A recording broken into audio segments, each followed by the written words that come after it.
Hey guys, welcome to Into the 99. I'm one of your hosts, Daniel. And I'm Brian. We're just talking about some of the early leaks for Commander Legends. Obviously, it's been going around that there's so many cards spoiled. We just want to go over a few of them, starting off with new partner style of a commander with partner, but not specifically with another, like the Throne of Eldraine. So, or not Throne of Eldraine, Battle Bond, like Will and Rowan. Yeah, So, it's not telling you that you have to partner with a specific person. partner with anything. So I wanted to go over the first one. It looks like it's the Buy a Box promo. And we just wanted to kind of discuss the ability of it and our initial thoughts on it. So Brian, go ahead with this initial card that is a nightmare to say. Tevesh Zat, Doom of Fools, 4 and a black or 4 and a blue? 4 and a black, yeah. 4 and a black, legendary planeswalker Zat. +2 creature, +2 create 2/0/1 black thrill creature tokens. So we always talk about how the fact that you can protect yourself, your planeswalker, on its plus ability is very strong. Obviously, you don't want to judge it on its minus, like its alt. That being said, this does have take a while to get there. Yeah, this does have 2 plus abilities, and the ability to create 2 tokens on a +2 is really strong. And then its next one is +1. You may sacrifice another creature or planeswalker. If you do, draw 2 cards, then draw another card if the sacrifice permanent was a commander. So that's kind of ominous. Yeah, that's pretty cool, hey? But I find it interesting, a planeswalker, to sacrifice a planeswalker. You don't really... That's like the first one I've seen with that ability. Yeah, it's a strange one. I actually think it's going to give a lot of the War of the Spark cards a little extra oomph, because so many of them... they get down to 1. Yeah, so many of them you can't get back up, exactly, right? Like, they have the static ability, but it's all right. But the focus on sacrificing your commander is pretty interesting. Its last ability is -10. Gain control of all commanders. Then put all commanders from the command zone onto the battlefield under your control. So you can sacrifice your commander per se, and then bring them all back. Well, so that's the plus, but like or planeswalkers. Exactly, yeah. You can take everyone's commander, and then if you are bored with, I don't really like Brian's Zero, so I'm gonna +1 sacrifice it to draw 3 cards. Well, you can't do 2 of the abilities, but yeah. Oh, you sure can with a Chain Veil. Oh. Yeah. Isn't another one that allows you to do another? Yeah, Teferi's Oath Teferi. That's him, yeah. So obviously this is going to be like a strong Super Friends card. There's no way around that. Like, this is going in the vast majority of Atraxa decks. Like, get ready for cards to be significantly more annoying.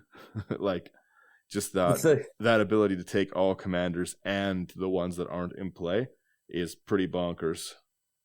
Yeah, like, oh, I didn't even get to play my commander yet. Well, I'm going to take it. Let me play it for you. This... and I'll do a better job. I can see definitely this going into like some Esper-themed kind of decks. But I also think it's really interesting that they've finally put a Planeswalker ability with partner that isn't like a Will and Rowan Kenrith kind of deal. Like, it's their own. You can put this with Vile Smasher. You can put this with Thrasios. Whatever you're interested in. The partners in this already are going to be very, very exciting, because this Doom of Fools is a pretty bonkers one. It looks like its starting loyalty is 4, but I don't know. I can't see the picture. The cards are all foreign language to us. I don't speak whatever. I think it's in German. I think it's German, yeah. But I'm looking at his card, and because he looks scaly. He has a long tongue. And he's shooting lightning from his hands. Oh, he's lore-wise a very, very cool planeswalker. Oh, look at you, already up on the lore. Oh no, like I was saying before, with Urza being a bad guy, they used this guy's spark for Urza's bomb to kill like the Phyrexians. Oh wow. Yeah, because they needed a planeswalker spark, but they said that they couldn't do it, but they knew he was going to betray them, so he betrayed Urza and them, and they sacrificed him to blow the Phyrexians up. So, I mean, it kind of makes sense, and I'm paraphrasing and often wrong, so if I am wrong on that lore, definitely fact check me on it, guys. The fact that they're doing this, though, that we've seen Baron Sengir, and that we've also seen like Jessica. The Jessica's spoiled, but I don't really want to chat about her. She's not as exciting as I wanted her to be. She's very strong. But she's thrice reborn. She is thrice reborn, and also, it's, you know what? Let's talk about her quickly because we're right here. She's 2 in a red for a Planeswalker, also with partner. She enters with an additional loyalty counter for each time you've cast a commander from the command zone this game. So it looks like her starting loyalty is 0, and she'll I like come that in as with a. 1. That's an interesting ability. She has 0. Choose a creature until your next turn. If that creature would deal combat damage to an opponent, deals triple that damage instead, which is pretty strong in any deck that runs those big, like a sneak attack style deck or something like that. Like, this is obviously going to be really good in a Tor brand kind of. Yeah, too bad. Like, because when it first comes to mind, it's like ninjas, but nothing runs red. Yeah, and then -X deals X damage to each of up to 3 targets. Any target, which is nice. Yeah, it's very, very interesting as another commander. I don't think as strong as the Tabash, but again, another really cool, like, I think you're going to see, if there's Planeswalkers of this caliber coming out, like these are just the first 2 we've seen. If there's Planeswalkers of this caliber coming out, you are going to see a bunch of new, exciting Super Friends decks, and I say exciting almost sarcastically because they all go the same way and take 25-minute turns. That being said, it's so true. You are going to see this like shoved into Narset decks because it's red. Narset has the Jeskai colors. You're going to see it just rammed in Jeskai. I get it. It's a match made in heaven to make Narset do 3 times the damage because why not, right? Exactly. There's 2 more I wanted to, 3 more because one is so just cool flavor-wise. Number 1, I want to talk about Tormod the Grave Robber. This card is going to make Zach very, very happy. He wasn't able to jump on right now and record with us. This is 3 and a black for a zombie wizard. So if you're playing party, there you go. Whenever one or more creature cards leave your graveyard, create a tapped 2/2 black zombie creature token. Oh, yeah, that's quite nice. That's very up his alley, and especially in black, Zach's buying the lot. Yeah, especially, like, I'm just thinking, even in, like, a Marin or any just constant Grave Recursion deck, Muldrotha. oh, yeah, that too. That turns it into every time you play a creature, you're getting a new zombie. A new creature, yeah. Plus, in any zombie deck, when you're doing the Living Death, bringing all your zombies back en masse, you're bringing them back with zombie tokens per zombie. It's pretty strong. Wow, yeah. Yeah, there's that one, and then there's 2 that I'm very excited for. There's a bunch, but there's one in particular. Where did it go? It's this Thalisi Dignified Medium. So it's 3 white black for a legendary human cleric. We just talked about how strong the cleric tribe is right now. White black clerics, yeah. Yeah. This is at the beginning of your end step. Create X 1/1 white spirit tokens with flying, where X is the number of creatures you've sacked this turn. Ooh. Yeah, a very, very cool mechanic. Again, something that's going to get Zach just raging. Oh, I'm interested in this. Well, yeah, and I think that it's going to be such a cool card, and I play a lot of, like, I have a Taste of Karlov deck. I've got, like, the Kraven Regna where I'm trying to sacrifice creatures. Like, this is right up my alley with a lot of what I play as well. Yeah, like, this is a really nice card. Well, and also in Tayam, I sacrifice a lot of creatures, and he does have the white-black. Yep. So there is that, and then the last one I just wanted to touch on, like I said, this is just going to be a quick little go over these because if you're like, because I'm just thinking, like, because if you have, like, say, the altars out, you sacrifice your creatures to the altars, you get the mana. Yep. But at the end of the turn, you're just getting a bunch of other creatures back. Oh, yeah. And then if you go around and no one swings at you or does anything to your creatures, you just have X creatures to sacrifice again. Well, and if you have something like an Anointed Procession, which a lot of these decks that are going to care about a token theme will, you're going to sack 1 token to get 2 every end step. Mm-hmm. So yeah, exactly. And like Sacrifice Matters decks are very, very cool. And I think that this is just going to have a great place. I'm so far very excited. It's really funny with all the outrage from the Walking Dead stuff. Everyone seems to have forgotten about it instantly with these spoilers because they're like, hey, these are pretty good. These are pretty cool.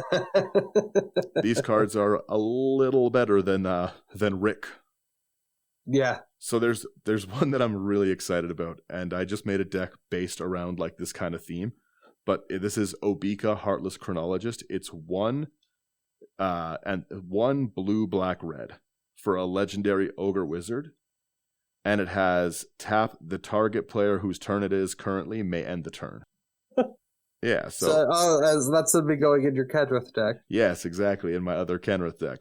But the other thing is, it's a really, really good political tool.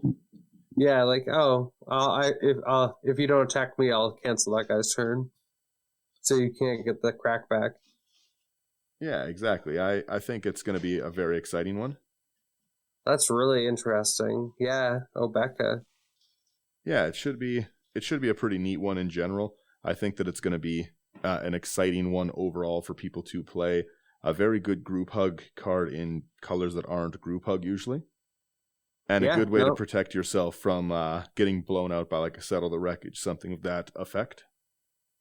Yeah, I'm going to do this. No, next person, next in line, please. Yeah, and then I have to I have to talk about this because it's right up my alley. It's like the most my kind of card. It's Court of Plenty. Have you read this one, Brian?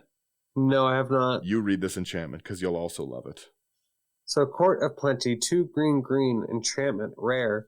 When a Court of Plenty enters the battlefield, you become the monarch. At the beginning of your upkeep, you may put a land card from your hand onto the battlefield. If you are monarch, you may instead put a creature or land card from your hand. Wait a minute. Yeah, there you go, Brian. Oh, I'm enjoying this. So you may instead put a creature or land card from your hand onto the battlefield. Yeah. This is a beautiful card. This is straight up my alley, too. Well, and especially in like Chulane style decks, like this is a really cool one. It's going to protect you a lot if you are playing things that care about ETB. Mm-hmm. And also just the ability to dump that land in for free. I'm excited for this one. Like, what is it? Even Yarok, my double land trigger deck. Like, yeah, this is going to be amazing. But yeah, I just wanted to quickly touch on some of those ones. You guys let us know kind of what you think about these cards. Like, are you excited for the leaks? Have you seen the leaks? Based so far on this, I'm buying at least 2 boxes. Yeah, but they're $150. Yeah, $150 in Moose money. Yeah. So I could probably see myself buying a box or 2. Definitely a lot of new legendary creatures for me to make. Well, and you're all about the partner mechanic. I sure am. I believe it's 74 new partners, but it might be 74 new legendaries. Who knows? All I know is I'm going to make a lot of decks. So 74 partners, that's how many combinations? Because you know you're going to try them all. Brian, I can't do math.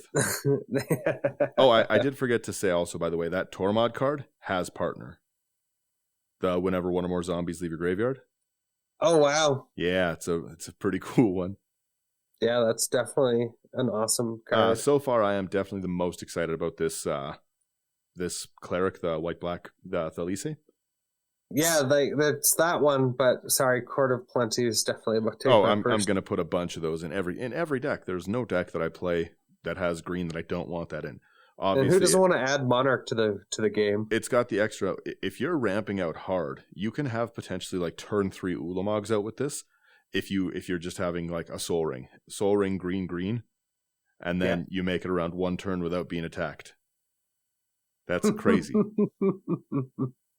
Yeah, and like I know that you like your green enchantments, so yeah, that's going straight into Selvala. Oh yeah, it's going in mine too to drop my angels in. Like this is a very, very good card. I need a bunch of these just in general. Yeah, well, I guess the only thing is that I have to fight with you to get these. Oh yeah, well, hopefully we crack them. Thanks guys so much for tuning in. Let us know just on any of the socials what you think about this set. Are you gonna be buying it? Are you excited? Do you think that this is a good palette cleanser from what we've had? I personally, like I've said, wasn't really excited about Zendikar Rising's legendary creatures so much. They just, they didn't really do it for me. Nothing really popped. Yeah, that being said, though, there's definitely some cool cards in it. Yeah, I'm really looking forward to the Commander Legends and seeing what Wizards comes out for us, and hopefully it's not a letdown. Yeah. All right, guys, thank you so much for listening. That is all I wanted to talk about. Bye-bye. Have a great day.